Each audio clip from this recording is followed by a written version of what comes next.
Tujuan UKG gitu, sambil kita kembangkan UKG-nya. Kalau saya sebut begitu, sambil Bapak Ibu mengembangkan UKG, saya nggak di situ lagi soalnya. Jadi kalau nyebut kita itu keliru nanti. Bapak Ibu terus kembangkan UKG-nya, sambil kita semua sama-sama tingkatkan mutunya. Tingkatkan mutunya. Nah, saya berharap Bapak sekalian, kita semua yang menjadi pendidik ini memang meneruskan tradisi pembelajaran pada anak-anak kita. Sering sekali kita, ini Bapak Ibu saya cerita sedikit, kita itu ingin agar anak-anak kita maju, anak-anak kita berkembang, anak-anak kita hebat. Tapi pada saat yang sama, kita lupa bahwa kalau saya ingin anak saya suka baca buku, maka bapaknya harus suka baca buku. Kalau saya ingin anak saya menyukai belajar, maka bapak ibunya harus menyukai belajar. Tidak bisa kita hanya mengatakan dengan lisan tanpa menunjukkan dengan teladan. Tidak akan terjadi. Harus jalan. Karenanya kita semua, Bapak sekalian, saya berharap benar-benar menjadi guru pembelajar. Dan saya dengar di sini dari seluruh Indonesia yang berkumpul. Paling tidak ada 11 provinsi. Paling barat dari mana nih yang datang? Mana Pak? Morowali, Sulawesi Tengah, Morowali. Paling utara siapa? Gorontalo Pak. Ibu? Sulawesi Utara, kabupaten. Talaut, atas betul. Lebih utara lagi. Sanginya Talaut. Dari Sangi Manado, berapa lama di Manado? Manado. Oh itu udah Semalam juga ombaknya bisa dilewati, ya. Kapal di sana itu kalau ombaknya tinggi kapalnya tidak lewat ya. Ya. Jadi di sana itu doa itu bukan hanya untuk keselamatan, tapi itu kedatangan kapal. Semoga kapalnya datang, betul ya. Ya. Dan paling selatan di mana?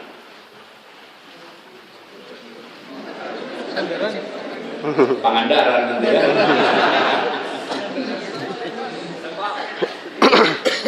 Dari Lembang sih bukan selatan ya. Kalau paling timur dari mana nih? Tadi Morowali itu termasuk timur, barat. Anda timur ya. Bapak mana Pak? Lampung. 11 provinsi ini termasuk mana aja? Termasuk Lampung ya. Paling baratnya Lampung. Urusannya kemudian Medan. Jadi Bapak sekalian yang berkumpul di sini ini, Bapak sekalian, ini kesempatan. Setiap kali pelatihan kita merasakan jadi Indonesia itu luar biasa. Indonesia luar biasa. Pak, di Morowali bahasanya apa Pak daerahnya? Bahasa Bungku. Berapa yang pernah dengar nama bahasa Bungku? Bahasa Bungku. Ibu di Talaut bahasanya apa? Bahasa Talaut. Lampung bahasa Jawa nanti lah. Lampung ini kalau nggak bahasa Jawa, bahasa Bali gitu ya. Lampung Bapak bahasa apa Pak di Lampung? Bahasa Jawa betul kan? Bahasa Jawa Lampung. Jadi Bapak sekalian coba bayangkan, kita bertemu di tempat ini, asalnya beda-beda. Begitu bersalaman, kita bicara bahasa Indonesia. Begitu Bapak yang Morowali menelpon istrinya, dia bicara dengan bahasa Bungku. Ya, Republik ini tuh Bapak Ibu semua bersatu di sini. Kenapa? Karena kita memiliki perasaan satu bangsa. Dicerminkan lewat apa? Menggunakan bahasa bersama, bahasa Indonesia. Tidak ada bangsa lain yang bisa seperti kita. Seperti ini. Saya ingin Bapak Ibu ceritakan pengalaman ini pada anak-anak kita. Kita ini sudah ber-Indonesia sebagai sesuatu yang di take it for granted. Udah artinya udah dianggap biasa. Dianggap biasa. Bapak sekalian ini luar biasa. Kita itu sudah menganggap ini normal. Kalau ketemu yang ngomong bahasa Indonesia, Bapak Ibu sekalian di tempat lain orang bertemu minta penerjemah. Bapak Ibu sekalian di tempat lain ada pertemuan di belakang sana siapa penerjemah, semuanya pakai headphone. Kenapa? Masing-masing hanya mau pakai bahasanya sendiri. Kita karena biasa menganggapnya normal. Tapi ini tuh luar biasa yang kita harus teruskan pada anak-anak kita. Karena itu saya itu paling suka Bapak Ibu sekalian kalau jalan-jalan ke Taman Mini. Pernah ya Taman Mini Bapak Ibu sekalian? Itu kalau ke Taman Mini, terus habis itu istirahat sebentar, makan siang. atau di warung, lihat nanti ketika di warung, ini pengalaman unik sekali. Meja-meja itu ada yang datang dari Timor, ada yang datang dari Lombok, ada yang datang Sulawesi. Itu masing-masing bicara dengan bahasa daerahnya masing-masing. Semuanya bicara karena serombongan-serombongan, bahasa daerahnya masing-masing. Sampai pelayan yang datang mau pesan, semuanya pesan dalam bahasa Indonesia. Semuanya berkomunikasi pakai bahasa Indonesia. Kita menganggap itu ya biasa saja. Oh, itu luar biasa. Jadi Bapak sekalian, saya berharap kalau boleh usul satu hal, tolong dibawa pulang. Ceritakan pada anak-anak kita bahwa kita ini beruntung hidup di sebuah bangsa yang memiliki kesatuan dan persatuan diikat menggunakan bahasa bersama, bahasa Indonesia. Itu yang kedua, Bapak sekalian, kita sama-sama ingin agar ke depan anak-anak kita lebih baik, dan itu artinya gurunya. Bapak Ibu semua di sini pasti pernah jadi guru, pernah jadi murid, betul ya? Kita semua pernah jadi murid, kan? Kita pernah punya guru. Bapak Ibu sekalian, kalau dihitung kira-kira berapa ya jumlah guru kita dari SD sampai kuliah?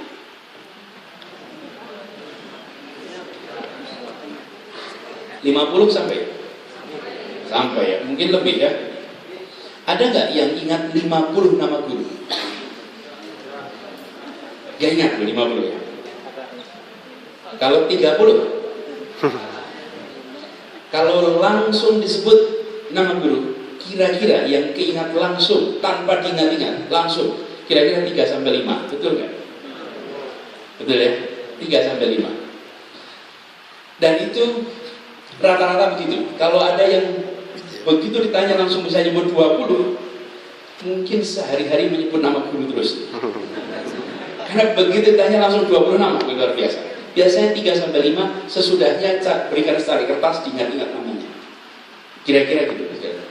Pertanyaan saya gini kira-kira sekalian.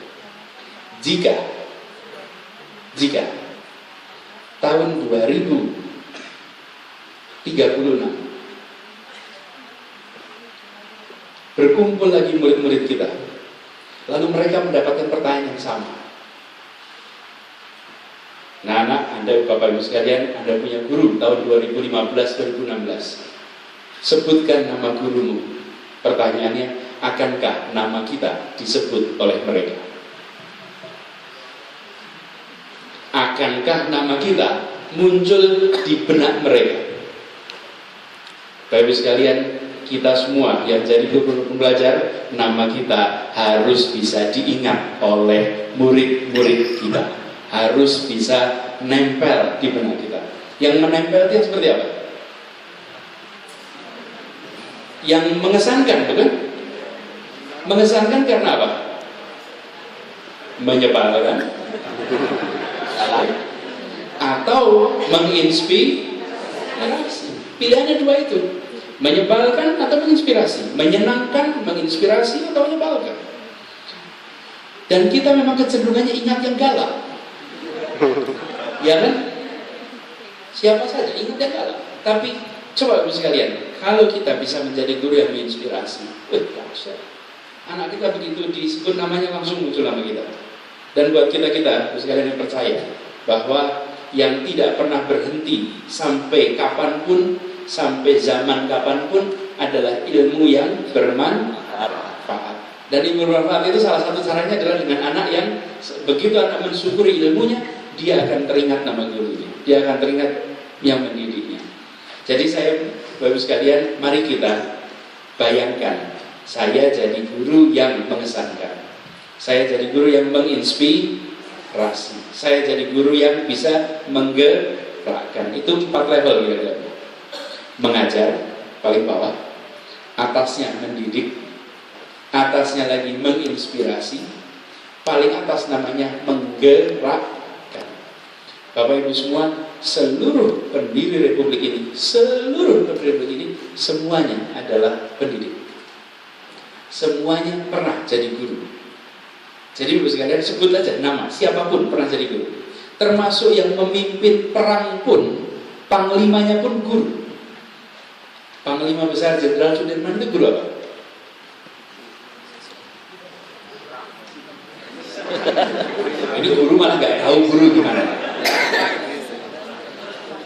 habis ini nanti di Google ya, cari. Semua Ibu sekalian, sebut semua nama guru, tapi mereka tak hanya mengajar, tak hanya mendidik, tak hanya menginspirasi, tapi bisa sampai menggerakkan. Nah, kita tidak harus menjadi nasional, tapi di tempat-tempat kita bisa menjadi guru yang menginspirasi. Dan itu Bapak sekalian, apalagi Bapak Ibu yang bekerjanya di bidang kejuruan, apa? Interaksinya intensif. Betul tidak Bapak sekalian? Interaksinya intensif sekali dibandingkan dengan yang mengajar di sekolah umum. Interaksi guru Bapak Ibu sekalian itu jauh lebih dekat, kesempatan untuk menginspirasi lebih banyak. Jadi Bapak Ibu semua, saya usul Bapak Ibu cari cara untuk meninggalkan pesan-pesan. Saya beri contoh, ini contohnya bukan di Indonesia. Di India itu ada namanya seorang presiden namanya Abdul Kalam. Abdul Kalam ini presiden di India. Dia adalah bapak peluru kendali India karena ahli fisika sampai menciptakan peluru kendali dan lain-lain. Nah, beliau itu pernah ditanya, apa yang membuat Anda bisa seperti ini? Terus dia mengatakan, guru IPA kelas 5 SD saya. Apa yang terjadi? Kelas 5 SD itu diajak sama-sama ke lapangan. Dia bawa selembar kertas dan kaca pembesar. Lalu anak-anak SD kelas 5 itu diajak eksperimen. Pertanyaannya, bagaimana membuat kertas ini terbakar? Lalu menggunakan kaca pembesar, mereka sama-sama menggunakan itu untuk mencari titik api. Apa yang terjadi? Titik api dan akhirnya kertasnya terbakar. Tapi yang menarik begini, gurunya ketika terbakar, dia katakan pada Karim, pegang ini, Karim, kalau Anda fokus pada satu hal, Anda akan bisa membakar dunia. Nempel pesannya itu terus, saya akan fokus, saya akan fokus. Jika fokus, dayanya luar biasa. Karim, if you focus on one thing, you can burn the world. Wah, itu tidak terlupakan. Tapi sekalian, kita saksikan eksperimen seperti itu dilakukan di ratusan ribu sekolah. Tapi berapa yang mengerjakannya sambil eksperimen titip kirimkan pesan-pesan sederhana yang tak terlupakan. Bapak Ibu sedang mengajarkan hal yang sama, kirimkan pesan. Sedang mengajarkan, kirimkan pesan. Itu nempel di anak-anak kita. Dan apa yang terjadi? Maka proses interaksi yang muncul bukan sekedar mengajarkan, tapi membawa pesan yang dibawa seumur hidup. Jadi Ibu sekalian, kita ingin kita semua bukan terlupakan. Diingatnya bukan karena dipaksa, diingatnya karena menginspirasi. Dan itu artinya Bapak Ibu semua punya kesempatan. Sekaligus Ibu sekalian, kita ke depan punya tantangan tidak sederhana. Katanya perlu 4C, Pak. 4C itu apa Ibu sekalian? Pernah dengar? Kompetensi abad 21 4C. Ini bukan pangkat ya, bukan golongan ya. 4C. Creativity, critical thinking, communication, collaboration. Ini kemampuan abad 21. Apalagi teman-teman muda yang belajarnya di bidang kejuruan, diperlukan sekali yang namanya kreativitas. Dibutuhkan sekali yang namanya komunikasi, kerja sama, kolaborasi, mutlak sekali. Jadi Bapak sekalian, mari kita sama-sama tumbuhkan itu anak-anak kita. Tapi untuk anak-anak kita punya tumbuh itu, kitanya harus tumbuh, kitanya harus belajar.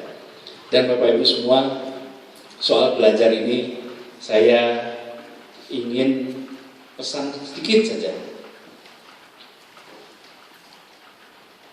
Potret kita kemarin, hasil pemotretan itu boleh dicatat, tapi jangan dijadikan beban. Selalu buat target itu. Tadi Pak Martin katanya angkanya di atas 0,8 naiknya. Saya Bapak sekalian berharap bukan saja angkanya ini Bapak sekalian naikkan, tapi Bapak Ibu harus bekali Bapak Ibu semua dengan pengetahuan tambahan yang bisa lagi-lagi memberikan inspirasi. Karena kalau sekedar angkanya naik, tapi kita mengajarnya seperti kemarin, jangan. Kita mengajar harus berubah. Kita mengajar harus lebih baik. Sehingga anak-anak kita juga nanti akan ingat apa yang kita lakukan dan berdampak lebih besar. Bapak Ibu yang saya hormati, supaya ini tidak seperti khotbah Jumat. Khotbah Jumat itu nggak ada tanya jawabnya. Kalau ini saya dengan senang hati. Kalau ada pertanyaan, ada komentar, silakan. Bapak Ibu, monggo, boleh, mangga kalau bahasa Sunda. Mangga,